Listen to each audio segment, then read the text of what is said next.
Hi hello friends, welcome back to my channel. ನಾನು ಜ್ಯೋತಿ. ಎಲ್ಲರೂ ಹೇಗಿದ್ದೀರಾ? ಎಲ್ಲರೂ ಚೆನ್ನಾಗಿದ್ದೀರಾ ಅಂತ ಅಂದ್ಕೊತೀನಿ. ನಾನು ಕೂಡ ತುಂಬ ಚೆನ್ನಾಗಿದ್ದೀನಿ. ಇವತ್ತು ನಮ್ಮ ಪಾಪದ ನಾಮಕರಣ. ಸೊ ಡೆಕೋರೇಷನ್ ಎಲ್ಲ ಮಾಡಿದ್ದಾರೆ. ಸೊ ಹಾಗೆ ನಾನು ವಿಡಿಯೋ ಕೂಡ ನಿಮಗೆಲ್ಲ ತೋರಿಸ್ತಾ ಇದ್ದೀನಿ. ನೋಡ್ತಾ ಇದ್ದೀರಲ್ಲ, ಕಂಪ್ಲೀಟಾಗಿ ಫಿನಿಶ್ ಆಯ್ತು. ಇವಾಗ ಡೆಕೋರೇಷನ್ ಎಲ್ಲ ಇನ್ನೇನು ಶುರುವಾಗುತ್ತೆ. ನಾಮಕರಣದ ಪೂಜೆ ಹಾಗೆ ತೊಟ್ಲಿಗೆ ಹಾಕೋದು ಎಲ್ಲ ಇವಾಗ ಶುರು ಆಗ್ತಾ ಇದೆ. ಸೊ ತುಂಬಾ ಚೆನ್ನಾಗಿ ಡೆಕೋರೇಷನ್ ಎಲ್ಲ ಚೆನ್ನಾಗಾಗಿದೆ. ಸೊ ನೋಡಿದ್ರಲ್ಲ, ಇವಾಗ ನಮ್ಮ ಪಾಪು ನಾನು ಇನ್ನೂ ರೆಡಿಯಾಗಿಲ್ಲ. ತನಿಷ್ಕ ಕೂಡ ರೆಡಿಯಾಗಿಲ್ಲ. ಸೊ ದೀಪ ರೆಡಿ ಆಗ್ತಾ ಇದ್ದಾಳೆ. ನಾನು ಬ್ರೇಕ್ಫಾಸ್ಟ್ ಮಾಡ್ಕೊಂಡಾದಮೇಲೆ ರೆಡಿ ಆಗೋಣ ಅಂತ ಹೇಳ್ಬಿಟ್ಟು ಎಲ್ಲರೂ ಕೂತಿದ್ವಿ. ಮೊದಲಿಗೆ ಬ್ರೇಕ್ಫಾಸ್ಟ್ ಆದರೆ ಆಮೇಲೆ ರೆಡಿ ಆಗೋದಕ್ಕೆ ಈಸಿ ಆಗುತ್ತಲ್ವ. ಸೊ ಹಾಗಾಗಿ ಬ್ರೇಕ್ಫಾಸ್ಟ್ ಮಾಡಿದ್ವಿ ಇವಾಗ. ಸೊ ನೋಡಿ ಫ್ರೆಂಡ್ಸ್, ಇವಾಗ ನಾನು ಕೂಡ ಫೈನಲ್ ಈ ಥರ ರೆಡಿಯಾಗಿದ್ದೀನಿ. ಸೊ ನೋಡಿ, ನನ್ನ ಔಟ್ಫಿಟ್ ಅಂತೂ ಸ್ಯಾರಿ ಇವತ್ತಂತೂ ಫುಲ್ ಮ್ಯಾಚಿಂಗ್ ಅಂತಲೇ ಹೇಳ್ಬೋದು. ಫಸ್ಟ್ ಟೈಮ್ ನಾನು ಇಷ್ಟೊಂದು ಮ್ಯಾಚಿಂಗ್ ಅಂತಲೇ ಹೇಳ್ಬೋದು. ಸೊ ಅದಾದ ನಂತರ ನಾನು ರೂಮಿಂದ ರೆಡಿಯಾಗಿ ಇವಾಗ ಹಾಲಿಗೆ ಹೋಗ್ತಾ ಇದ್ದೀನಿ. ಅಲ್ಲಿ ಪೂಜೆ ಎಲ್ಲ ಇರುತ್ತಲ್ವ. ಸೊ ನಾಮಕರಣ ಪೂಜೆ ಎಲ್ಲ ಇರುತ್ತೆ. ಆ ಪಾಪು ಕೂಡ ಅಷ್ಟೇ ಇವಾಗ ರೆಡಿ ಮಾಡಿಸಿ ಅವನ್ನ ಸಿಂಪಲ್ಲಾಗಿ, ಅಂದರೆ ಅವನು ತುಂಬಾ ಅಳೋದಕ್ಕೆ ಶುರು ಮಾಡ್ದೆ. ಹಾಗಾಗಿ ಅವನಿಗೆ ಜಸ್ಟ್ ಸ್ಟಿಕ್ದೇನಪ್ಪ ಅಂದರೆ ಕಾಜಲ್ ಮಾತ್ರ ಹಚ್ಚಿದೆ. ಕ್ರೀಮ್ ಹಚ್ಚೋದಕ್ಕಾಗಲಿಲ್ಲ, ಪೌಡ್ರ್ ಅಂತ ಹಚ್ಕೊಳೋದಕ್ಕೆ ರೆಡಿ ಇರಲಿಲ್ಲ. ಜಸ್ಟ್ ಕಾಜಲ್ ಒಂದು ಹಚ್ಚಿ ಸ್ಟೇಜಿಗೆ ಕರ್ಕೊಂಬಂದೆ. ಪೂಜೆ ಕೂಡ ನಡೀತಾ ಇದೆ, ನೋಡ್ತಾ ಇದ್ದೀರಲ್ಲ. ಹಾಗೆ ಅವನಿಗೆ ಯಾವ ಹೆಸರು ಇಡ್ತೀವಿ ಅಂತ ಹೇಳ್ಬಿಟ್ಟು ಕೂಡ ನಿಮಗೆಲ್ಲ ಹೇಳ್ತೀನಿ. ತುಂಬಾ ಖುಷಿಯಾಗುತ್ತೆ. ಹೆಸರು ಕೂಡ ಅಷ್ಟೇ, ನಮ್ಮ ಮನೇಲಿ ಇಬ್ರಿಗೊಂದೇ ಥರ ಹೆಸರು ಬಂತು ಈ ಸಲ. ಸೊ ನಮಗೆ ಪೂಜಾರಿ ಬಂದು ಯಾರು ಅಂತ ಹೇಳ್ತೀನಿ. ಇವರು ಬಂದು ಪೂಜಾರಿ ಬಂದು ಪುಟ್ಟಕ್ಕನ ಮಕ್ಕಳಲ್ಲಿ ಜೀ ಕನ್ನಡ ಸೀರಿಯಲಲ್ಲಿ ಗುರುಗಳಾಗಿ ಪೂಜಾರಿಯಾಗಿ ಅವರು ಕ್ಯಾರೆಕ್ಟರ್ನ ಮಾಡ್ತಿರ್ತಾರೆ. ಸೊ ಅವರು ನನಗೆ ತುಂಬ ವರ್ಷದಿಂದ ಪರಿಚಯ ಇದ್ದಾರೆ. ಸೊ ಹಾಗಾಗಿ ಅವರನ್ನೇ ಕರೆಸಿರೋದು ಪೂಜೆ ಮಾಡೋದಕ್ಕೆ. ಅಂದರೆ ನಾಮಕರಣಕ್ಕೆ ಅವರೇ ಪೂಜೆ ಮಾಡಲಿ ಅಂತ ಹೇಳಿಬಿಟ್ಟು ಅವ್ರನ್ನೇ ಕರೆಸಿದ್ವಿ.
ಫ್ರೆಂಡ್ಸ್, ಇವಾಗ ನಮ್ಮ ಪಾಪುಗೆ ತೊಟ್ಲಲ್ಲಿ ಹಾಕಿ ಫಂಕ್ಷನ್ ಕಂಪ್ಲೀಟ್ ಆಯಿತು. ಅವನ ಹೆಸರು ಬಂದು ತನಿಷ್ಕ್.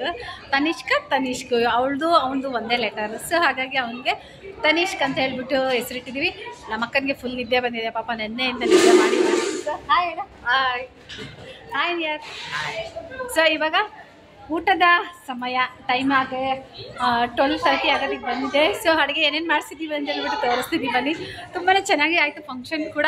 ಸೊ ಗಿಫ್ಟ್ ಕೂಡ ಎಲ್ಲ ರೆಡಿ ಆಗಿದೆ, ಪ್ಯಾಕಿಂಗ್ ಎಲ್ಲ ನೆನ್ನೆನೇ ಮಾಡಿದ್ರು. ಸೊ ತಾಂಬೂಲ ಎಲ್ಲ ರೆಡಿಯಾಗಿದೆ. ಇನ್ನೇನು ಊಟದ ಸ್ಟಾರ್ಟ್ ಆದರೆ ಎಲ್ಲರಿಗೂ ಇಶ್ಯೂ ಮಾಡಬೇಕು. ಸೊ ಅಡುಗೆ ಬಂದು ಅಷ್ಟೇ ತುಂಬಾ ಸ್ವಲ್ಪ ಡಿಫ್ರೆಂಟಾಗಿ ಮಾಡಿಸಿದ್ದಾಳೆ. 21 ಐಟಮ್ಸ್ ಮಾಡಿಸಿದ್ದಾಳೆ. ಅದರಲ್ಲಿ ಒಂದೆರಡು ಸ್ವೀಟ್ ನಾನು ಹೇಳಿದೆ ಇದೇ ಥರನೇ ಮಾಡಿಸು ಅಂತ ಹೇಳ್ಬಿಟ್ಟು ಅದೇ ಥರನೇ ಮಾಡಿಸಿದ್ದಾಳೆ. ಸೊ ಫೈನಲಿ ನಾನು ಹೇಳ್ದಾಗೆ ಮಾಡಿದ್ದಾಳೆ ನಮ್ಮ ದೀಪ.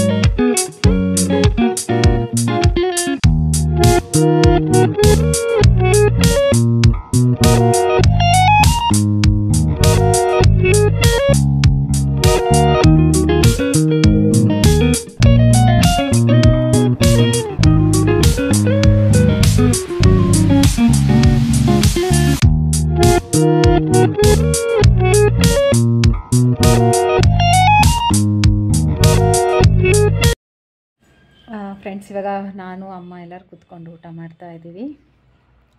ನಮ್ಮ ತನಿಷ್ಕನಿಗೂ ನಮ್ಮ ದೀಪನ್ ಮಗನಿಗೂ ಒಂದೇ ಹೆಸರು, ತನಿಷ್ಕ್ ಮತ್ತು ತನಿಷ್ಕ. ಅಕ್ಕನ ಹೆಸರು ಬಂದು ತನಿಷ್ಕ, ತಮ್ಮನ ಹೆಸರು ಬಂದು ತನಿಷ್ಕ್. ಒಂದೇ ಹೆಸರು. ತುಂಬಾ ಖುಷಿ ಆಯಿತು ಈ ಹೆಸರು ಅಂತ. ತುಂಬಾ ಒಂಥರ ನಮ್ಮ ಮನೆಯಲ್ಲಿ ಇಬ್ಬರದು ಒಂದೇ ಹೆಸರು ಆಯಿತು. ಸೊ ಅದೊಂದು ಹ್ಯಾಪಿ ಅಂತಲೇ ಹೇಳ್ಬೋದು. ಸೊ ನಾನು ಇವಾಗ ಊಟಕ್ಕೆ ಕೂತಿದ್ದೀನಿ. ನಮ್ಮ ಅಚ್ಚು ಮತ್ತು ನಮ್ಮದು ನನಗೆ ಕಾಲು ಎಳಿತಾ ಇದ್ರು ಹಂಗೆ ಹಿಂಗೆ ಅಂತ ಹೇಳ್ಬಿಟ್ಟು. ಊಟ ಕೂಡ ಭರ್ಜರಿ ಊಟ ಅಂತಲೇ ಹೇಳ್ಬೋದು. ಊಟ ಅಂತೂ ತುಂಬಾ ಚೆನ್ನಾಗಿತ್ತು. ಫಂಕ್ಷನ್ ಅಂತೂ ನಡೀತಾ ಇದೆ. ಸೊ ನನಗೆ ಹೊಟ್ಟೆ ಹಸಿತಾ ಇತ್ತು, ಹಾಗಾಗಿ ನಾನು ಊಟಕ್ಕೆ ಬಂದುಬಿಟ್ಟೆ. ಅಮ್ಮ ನಾನು ಎಲ್ಲರೂ ಕೂತ್ಕೊಂಡು ಊಟ ಮಾಡೋದಕ್ಕೆ ಶುರು ಮಾಡಿದ್ದೀವಿ. ನಮ್ಮ ಅಚ್ಚು ಅಂತೂ ನನಗೆ ಕಾಲು ಎಳಿಯೋದು ಹಂಗೆ ಹಿಂಗೆ ಅಂತ ಹೇಳ್ಬಿಟ್ಟು. ನಿಜವಾಗ್ಲೂ ತುಂಬ ಚೆನ್ನಾಗಿ ಆಯಿತು ಅಂತಲೇ ಹೇಳ್ಬೋದು ಫಂಕ್ಷನ್ ಮಾತ್ರ. ಅಲ್ಲಿ ಅಂದರೆ ಸಡನ್ನಾಗಿ ಆಗಿರೋ ಫಂಕ್ಷನ್ ಇದು. ಸೊ ಹಾಗಾಗಿ ತುಂಬಾ ಒಂದು ಅದ್ಧೂರಿಯಾಗಿ ಆಯಿತು ಅಂತಲೇ ಹೇಳ್ಬೋದು. ಇನ್ನು ತುಂಬಾ ಗೆಸ್ಟ್ನ ಇನ್ವೈಟ್ ಮಾಡೋದಕ್ಕಾಗಲಿಲ್ಲ. ಸೊ ಹಾಗಾಗಿ ಇವರು ನಮ್ಮ ದೀಪನ್ನ ಫ್ರೆಂಡ್ಸು. ಸೊ ಅವರು ವಿಡಿಯೋ ಮಾಡ್ತಾಯಿದ್ದೀನಲ್ಲ, ಹಾಗಾಗಿ ಹಾಯ್ ಅಂತ ಹೇಳಿದರು. ಒಬ್ಬಟ್ಟು, ಆಮೇಲೆ ಪೇಣಿ ಊಟ ಮಾಡಿಸಿದ್ವಿ. ಅಡುಗೆ ಅಂತೂ ಖಂಡಿತವಾಗ್ಲೂ ಸೀಮಂತಕ್ಕೆ ಮತ್ತು ನಾಮಕರಣಕ್ಕೆ ಅಡುಗೆ ಅಂತೂ ಸೂಪರ್ ಅಂತಲೇ ಹೇಳ್ಬೋದು. ಚೆನ್ನಾಗಿತ್ತು ಊಟ ಮಾತ್ರ. ಕಂಪ್ಲೀಟಾಗಿ ಹೇಳ್ಬೇಕಂದ್ರೆ ಒಂದೊಳ್ಳೆ ನಾಮಕರಣದ ಊಟ ಅಂತಲೇ ಹೇಳ್ಬೋದು. ಚೆನ್ನಾಗಿತ್ತು. ಎಲ್ಲರೂ ಫ್ಯಾಮಿಲಿ ಜೊತೆಲಿ ಕೂತ್ಕೊಂಡು ಊಟ ಮಾಡ್ತಾ, ತಮಾಷೆ ಮಾಡ್ತಾ, ಕಾಲು ಎಳಿತಾ ಚೆನ್ನಾಗಿತ್ತು. ನಮ್ಮ ಕೀರ್ತಿ ನಮ್ಮದೆಲ್ಲ ವೀಡಿಯೋ ಮಾಡ್ತಾಯಿದ್ಲು, ನಾನು ಊಟ ಮಾಡ್ತಾಯಿದ್ದೀನಿ. ನಂದಂತೂ ಸ್ಯಾರಿ ಅಂತ ತುಂಬಾ ಚೆನ್ನಾಗಿ ಇಷ್ಟ ಆಯಿತು ನನಗೆ. ತುಂಬಾ ಕಂಫರ್ಟಬಲ್ ಆಗಿತ್ತು. ಸೊ ನೋಡಿ, ನನ್ನ ಫ್ಯಾಮಿಲಿ ಎಲ್ಲ ಕೂತ್ಕೊಂಡು ಊಟ ಮಾಡೋದಕ್ಕೆ ಶುರು ಮಾಡಿದ್ದೀವಿ. ಸೊ ಅದಾದ ನಂತರ ನಮ್ಮ ಅಚ್ಚು ಊಟ ಮಾಡ್ತಾಯಿದ್ದೆ. ನಾನು ಊಟ ಮಾಡುವಾಗ ತುಂಬಾ ಕಾಲು ಎಳ್ದ. ಅದಾದ ನಂತರ ನಾನು ಹೋಗಿ ಅವನಿಗೆ ಫುಲ್ಲು ತಮಾಷೆ ಮಾಡ್ತಾ ನಿಂತ್ಕೊಂಡೆ. ತುಂಬ ಕಾಲು ಎಳಿತಾನೆ, ನೋಡ್ತಾ ಇದ್ದೀರಲ್ಲ. ಈಗಲೂ ಅಷ್ಟೇ ಊಟ ಮಾಡ್ತಾಯಿದ್ರೆ ನನ್ನ ಮೇಲೆ ಪ್ರೀತಿ ಇದ್ದರೆ ಒಬ್ಬಟ್ಟು ತಿನ್ನು ಅಂತ ಕೂತಿದ್ದಾನೆ. ನಾನು ಆಲ್ರೆಡಿ ಒಬ್ಬಟ್ಟು ತಿಂದಿದ್ದೀನಿ, ಮತ್ತು ಅವನಿಗೆ ಒಬ್ಬಟ್ಟು ಇಷ್ಟ ಆಗಲ್ಲ ಅಂತ ಹೇಳ್ಬಿಟ್ಟು ನನಗೆ ತಿನ್ನಿಸೋದಕ್ಕೆ ಟ್ರೈ ಮಾಡ್ತಾಯಿದ್ದ. ಸೊ ನೋಡಿದ್ರಲ್ಲ ಫ್ರೆಂಡ್ಸ್, ನಿಮಗೆಲ್ಲ ಇಷ್ಟ ಆಯಿತು ಅಂತ ಅಂದ್ಕೊಳ್ತೀನಿ. ನಾಮಕರಣದ ವಿಡಿಯೋ ಬ್ಲಾಗ್ ತುಂಬಾ ಚೆನ್ನಾಗಿತ್ತು. ಎಲ್ಲರ ಫ್ಯಾಮಿಲಿ ಜೊತೆಲಿ ಇದೊಂದು ಮೆಮೊರಿ ಅಂತಲೇ ಹೇಳ್ಬೋದು. ನಮ್ಮ ಫ್ಯಾಮಿಲಿಯಲ್ಲಿ ನಮ್ಮ ದೀಪನ್ ಸೀಮಂತನ ಕೂಡ ಅಷ್ಟೇ ಅದ್ಧೂರಿಯಾಗಿ ಆಯಿತು. ಹಾಗೆ ನಾಮಕರಣ ಕೂಡ ತುಂಬಾ ಚೆನ್ನಾಗಾಯಿತು. ನಮ್ಮ ಅವರೆಲ್ಲ ಕೂತ್ಕೊಂಡು ಊಟ ಮಾಡ್ತಾಯಿದ್ದಾರೆ. ಇವಾಗ ನಮ್ಮದೆಲ್ಲ ಆಲ್ರೆಡಿ ಆಯ್ತಲ್ವ. ಸೊ ನೋಡಿ, ಎಲ್ಲರೂ ಬ್ಯಾಟಿಂಗಲ್ಲಿ ಬ್ಯುಸಿಯಾಗಿ ಹೋಗಿದ್ದಾರೆ. ನಮ್ಮ ಹಸ್ಬೆಂಡ್ನ ಅಂತೂ ನಾನು ಎಲ್ಲ ಫಂಕ್ಷನಲ್ಲೂ ಮಿಸ್ ಮಾಡ್ಕೊತೀನಿ. ನಿಜವಾಗ್ಲೂ ಮಿಸ್ ಇವ್ರಿ, ಯಾಕಂದರೆ ಅವರೊಬ್ಬರು ಮಿಸ್ ಆಗ್ತಾರೆ ನನಗೆ. ಅದೊಂದು ತುಂಬಾ ಬೇಜಾರಾಗುತ್ತೆ. ಸೊ ಏನು ಮಾಡೋದಕ್ಕಾಗಲ್ಲ, ಅವ್ರ ಜಾಬೇ ಅದೇ ಅಲ್ವಾ. ಸೊ ಐ ಹೋಪ್ ಇವತ್ತಿನ ಬ್ಲಾಗ್ನ ನಾನು ಇಲ್ಲಿಗೆ ಎಂಡ್ ಮಾಡ್ತಾಯಿದ್ದೀನಿ. ಇಷ್ಟ ಆದರೆ ಲೈಕ್ ಮಾಡಿ, ಹಾಗೆ ಕಮೆಂಟ್ಸ್ ಮಾಡಿ. ನಮ್ಮ ಕೀರ್ತಿ ಅಂತೂ ನನಗೆ ಎಷ್ಟು ಸಪೋರ್ಟ್ ಮಾಡ್ತಾಳೆ ಅಂದರೆ, ಅವಳು ನಾನು ಊಟ ಮಾಡುವಾಗ ಅವಳು ವೀಡಿಯೋ ಮಾಡಿಲ್ಲ. ಇವಾಗ ಅವಳು ಊಟ ಮಾಡ್ತಿದ್ದಾಳಲ್ಲ, ನಾನು ಕೂಡ ವೀಡಿಯೋ ಮಾಡ್ತಾಯಿದ್ದೀನಿ. ಸೊ ಎಲ್ಲರದ್ದು ಊಟ ಆದಮೇಲೆ ಎಲ್ಲರೂ ಮಾತಾಡ್ಕೊಂಡು ಕೂತಿದ್ವಿ. ನೋಡ್ತಾ ಇದ್ದೀರಲ್ಲ, ಇನ್ನೂ ಗೆಸ್ಟು ತುಂಬ ಜನ ಬರ್ತಾ ಇದ್ದಾರೆ. ಸೊ ಎಲ್ರದ್ದು ಊಟ ಆಯಿತು. ಎಲ್ರದ್ದು ಊಟ ಆದಮೇಲೆ ಎಲ್ಲರೂ ಎಲ್ಲ ಅಡುಗೆ ಎಲ್ಲ ಹಾಕ್ಕೊಳ್ತಾ ಇದ್ದರು. ಅದಾದ ನಂತರ ನಾನು ಹಾಗೆ ಫ್ಯಾಮಿಲಿದೆಲ್ಲ ವೀಡಿಯೋಸ್ ಎಲ್ಲ ಮಾಡ್ತಾಯಿದ್ದೆ. ನಿಜವಾಗ್ಲೂ ಒಂದೊಳ್ಳೆ ದಿನ ಅಂತಲೇ ಹೇಳ್ಬೋದು. ನಮ್ಮ ಪಾಪು ನಾಮಕರಣ ತುಂಬಾ ಚೆನ್ನಾಗಿ ಆಯಿತು. ತುಂಬಾ ಗೆಸ್ಟ್ ಕೂಡ ಬಂದಿದ್ದರು. ಅದಾದ ನಂತರ ನಮ್ಮ ಶ್ರುತಿ ನೋಡಿ, ಅವಳ ಡ್ರೆಸ್ ಅಂತ ತುಂಬಾ ಚೆನ್ನಾಗಿದೆ. ಸ್ಟಿಚ್ ಮಾಡಿಸಿರೋದಿದು. ಅಮ್ಮ ಕ್ಲಾತ್ ತಂದಿದ್ರು, ರೆಡಿ ಕ್ಲಾತ್ ತಂದಿದ್ದು. ನಾವು ಹೋಗಿ ಸ್ಟಿಚ್ ಎಲ್ಲ ಮಾಡಿಸಿದ್ವಿ. ಅದಾದ ನಂತರ ನಮ್ಮ ದೀಪನ್ ಸ್ಯಾರಿ ನಿಮಗೆ ಆಲ್ರೆಡಿ ತೋರಿಸಿದ್ದೀನಿ ನೋಡಿ. ಅವಳು ಔಟ್ಫಿಟ್ ಯಾವ ಥರ ಇದೆ ಅಂತೇಳ್ಬಿಟ್ಟು ಅವಳು ಮೇಕಪ್ ಮಾಡಿಸ್ಕೊಂಡ್ಳು. ಪಾರ್ಲರ್ ಹತ್ರ ಹೇರ್ ಸ್ಟೈಲಿಂದ ಹಿಡ್ದು ಮೇಕಪ್ ಅವಳು ಮಾಡಿಸ್ಕೊಂಡ್ಳು. ತುಂಬಾ ಚೆನ್ನಾಗಿ ಕಾಣ್ತಾ ಇದೆ ಸ್ಯಾರಿ ಕೂಡ. ನಮ್ಮ ಪಾಪು ಸ್ವಲ್ಪ ಅಳ್ತಾ ಇದ್ದ. ಆಮೇಲೆ ಅವನಿಗೆ ಫಸ್ಟ್ ಟೈಮ್ ಅಲ್ವ ಈ ಥರ ಎಲ್ಲ ನೋಡ್ತಾ ಇರೋದು. ಅವನಿಗೇನೋ ಒಂಥರ ಖುಷಿ ಆಯಿತು. ಅದಾದ ನಂತರ ಫೋಟೋಸ್ ಎಲ್ಲ ತೆಗೆಸ್ತಾ ಇದ್ವಿ, ಸಿಂಗಲ್ ಆಗಿದ್ದ ಅಂತ ಹೇಳಿಬಿಟ್ಟು. ಫೋಟೋಸ್ ಎಲ್ಲ ಆಯಿತು. ಕಂಪ್ಲೀಟಾಗಿ ಫಂಕ್ಷನ್ ಕೂಡ ಮುಗೀತು. ಇನ್ನೇನು ಮನೆಗೆ ಹೊರಡಬೇಕು. ನಿಮಗೆ ನಮ್ಮ ದೀಪನ್ ಮಗನ ನಾಮಕರಣ ಬ್ಲಾಗ್ ಇಷ್ಟ ಆಯಿತು ಅಂತ ಅಂದ್ಕೊಳ್ತೀನಿ. ಇಷ್ಟ ಆದರೆ ಲೈಕ್ ಮಾಡಿ, ಹಾಗೆ ಕಮೆಂಟ್ಸ್ ಮಾಡಿ. ಲೈಕ್ ಮಾಡೋದನ್ನ ಮರಿಬೇಡಿ. Thank you for watching. Love you. Bye.